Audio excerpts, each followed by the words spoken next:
Het belangrijkste nieuws van Curaçao in het Nederlands. Extra Journaal. Vers van de pers.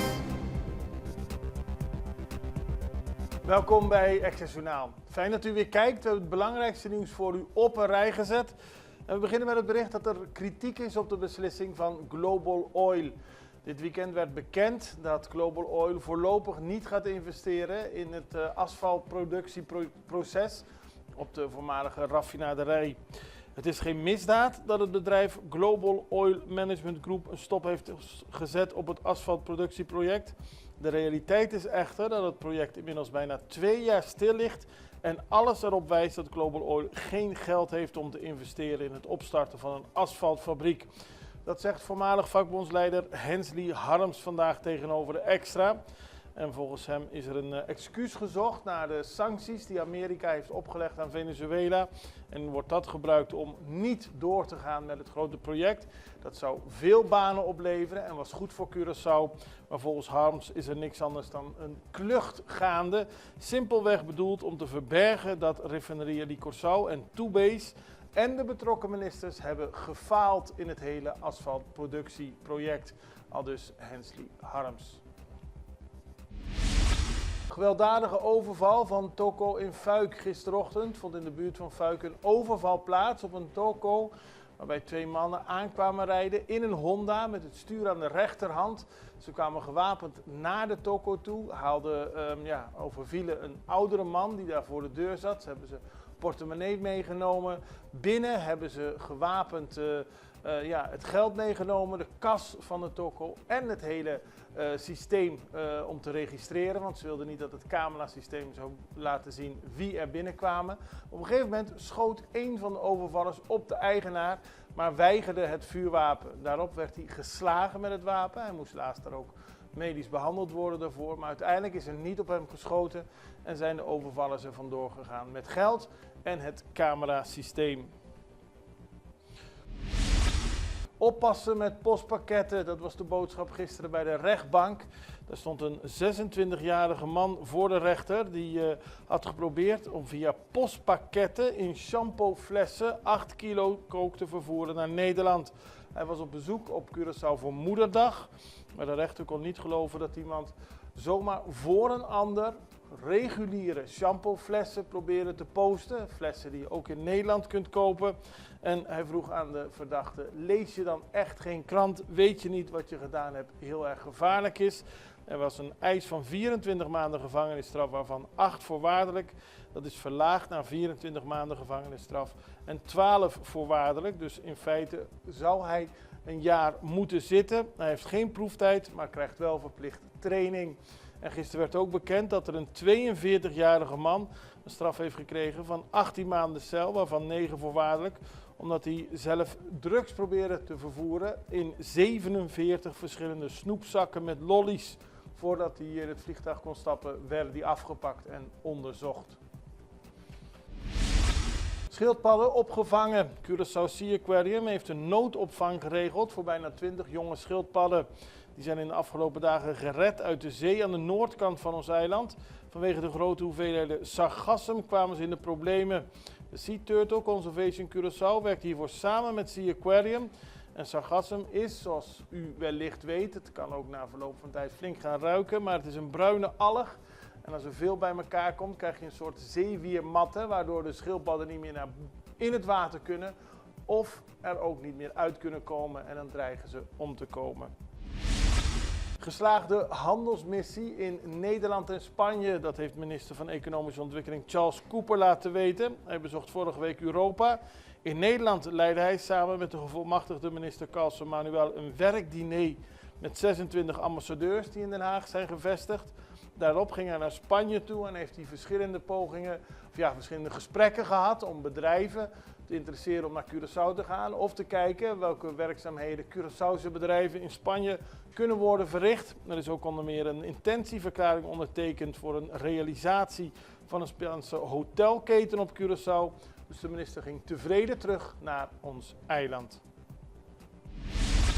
Koeien op de weg rond Santa Rosa, totaal ander nieuws, maar buurtbewoners in de wijk Santa Rosa hebben extra gebeld dat ze overlast hebben van koeien op de weg. Nou, Dat klinkt misschien idyllisch, maar niet vele jaren geleden, ik geloof een jaar of 10, heeft iemand het leven verloren toen hij met zijn auto tegen een van die beesten aanreed.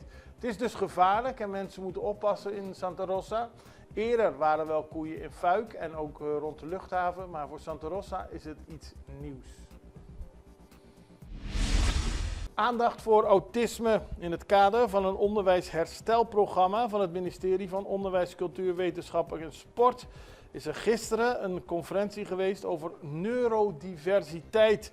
Dat was georganiseerd voor leraren, schoolleiders, bestuurders en ouders. April staat wereldwijd bekend als de maand van autismebewustzijn. En vandaag wordt er ook verder gesproken over het onderwerp, want het is belangrijk voor Curaçao om op die manier aandacht en meer kennis te vergaren over autisme, wat bij leerlingen voorkomt en hoe daarop het best mee kan worden omgegaan.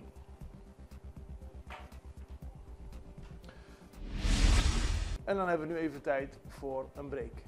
Extra in Nederland. Van Amsterdam tot Arnhem, van Groningen tot Maastricht, Extra is erbij. Volg Extra Digitaal en blijf op de hoogte van de belangrijkste ontwikkelingen in Nederland. Extra Digitaal is te zien op verschillende platforms en kanalen zoals WhatsApp, YouTube, Facebook, Instagram en ook TikTok.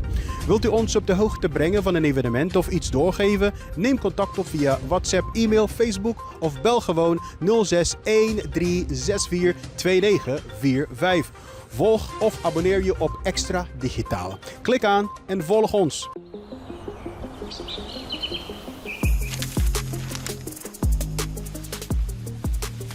Welkom op Curaçao, een van de mooiste eilanden in de Caribiën, een ware parel. En het is een eiland waar je van heel veel zaken kunt genieten. Van de natuur, van de zee, van het eten, van de mensen en zoveel meer. Curaçao is een eiland waar heel veel gebeurt op het gebied van politiek, cultuur, sport en zoveel meer. En Extra Journaal brengt het belangrijkste nieuws van Curaçao.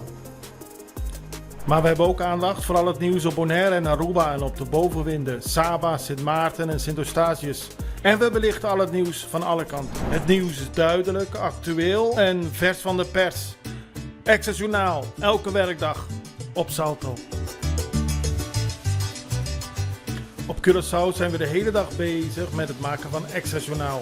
Volg ons op je favoriete Amsterdamse zender, Tauro.